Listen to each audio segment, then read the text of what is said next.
नागपूरमध्ये झालेल्या एल्गार मोर्चानंतर बच्चू कडू सरकारकडून तारीख आणण्यात यशस्वी ठरलेले आहेत। मात्र ही तारीख आणताना जो ड्युरेशन मोठा आहे त्यावरून अनेक संशय जे आहेत ते शेतकऱ्यांच्या आणि नागरिकांच्या मनात आहे। आपल्यासोबत स्वतः बच्चू कडू आहेत।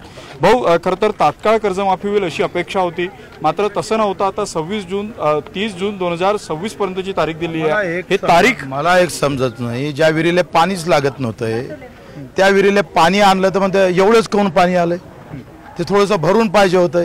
हे काय प्रकार आहे? तुम्ही घरी बसायचं आणि बोंबलत राहायचं कायमचं।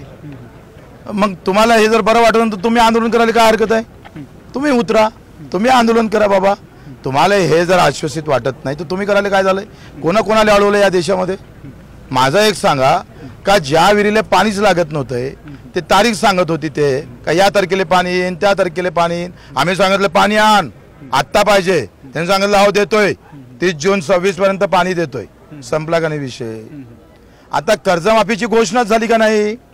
जे सरकार घोषणा करायला तयार नव्हतं, जे सरकार तारीख सांगायला तयार नव्हतं, आमची पहिल्यापासून मागणी काय होती का आम्हाला तारीख पाहिजे, तारखेशिवाय आम्ही हटणार नाही। आणली का नाही आणली तारीख? मग याबद्दल आम्ही सरकारचा आभार मानतोय, शेतकऱ्याचाही मानतोय, माझ्या कार्यकर्त्याचाही मानतोय आणि माझ्या नेत्या ज्या होते सोबत त्यांचं पण मानतोय। पण बच्चू, आता हे 8 महिने या सगळ्या प्रक्रियेसाठी जाणार आहे, या 8 महिन्याचा शेतकऱ्यांना कसा फायदा होईल? तुमचं काय लॉजिक आहे? माझं असं म्हणणं आहे का आता जर कर्जमाफी केली असती तर 24-25 ची झाली असती, म्हणजे जो 25ला कर्ज थकीत झाला असता त्यालाच फक्त माफी भेटली असती। आता काय होणार आहे? आता 25ला ज्यानं कर्ज घेतलं म्हणजे या वर्षात जो दुष्काळ सापडलेला कर्जदार आहे त्याचं थकीत कधी होणार आहे? 31 मार्च 2026ला, म्हणजे तो येणार आहे खऱ्या अर्थानं। त्याच्यासाठी हे फार महत्त्वाचं आहे। थोडं 5-7 महिने म्हणजे कर्ज माफीची घोषणा झाल्यावर वसुली थांबली का नाही थांबली? टेन्शन गेलं का नाही गेलं? जे अंधारात होते, टांगती तलवार होती, ते स्थिर झाली का नाही झाली? या साध्या गोष्टी आहे, पण टीका करणारे कधीच कोणावर सोडत नसतं। शरद जोशी साहेबांना सांगितलं कुठलाही निर्णय चांगला घ्या, त्याला 10 बाजू तयार होतात। पण बच्चू, आता शेतकऱ्यांमध्ये हे कन्फ्युजन आहे की इतके दिवस जे त्यांच्या डोक्यावर कर्ज आहे ते बँका वसूल करतील, अनेकांचं खासगी सावकाराकडे वसूल करणार नाही। खासगी सावकाराबाबत आम्ही काही बोललो नाही, आम्ही बँकेतल्या कर्जाबाबत सध्या बोलतोय। पतसंस्थेच्या संदर्भात आम्ही समोर हा मुद्दा रेटणार आहोत। गरीब शेतकऱ्याचं सरसकट कर्ज व्हायला पाहिजे। आता आम्ही काय घेतलं या आंदोलनामध्ये? पहिले उपोषणाला बसलोय, समिती गठीत झाली, दुसऱ्या ह्याच्यात आंदोलन केलंय, तारीख भेटली, कर्जमाफी घोषणा केली।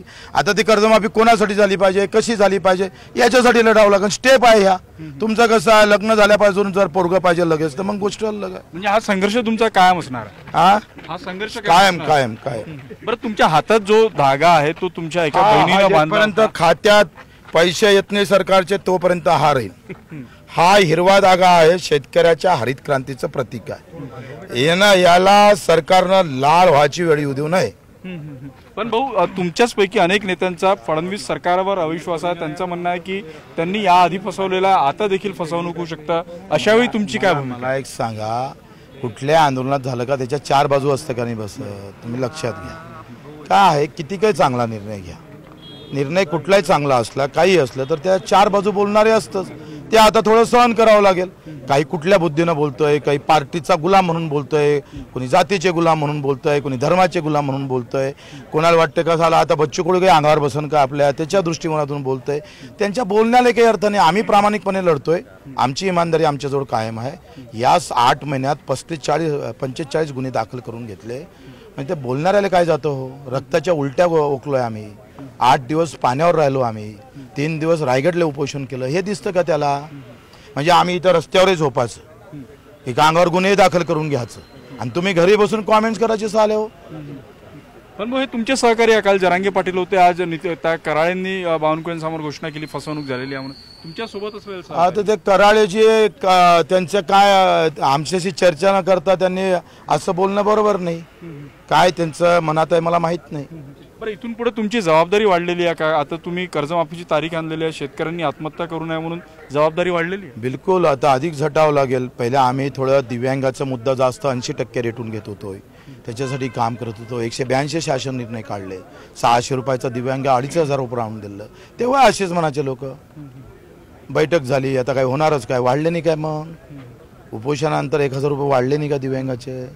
घरकुलाचे पैसे वाढले नाही का भाऊ?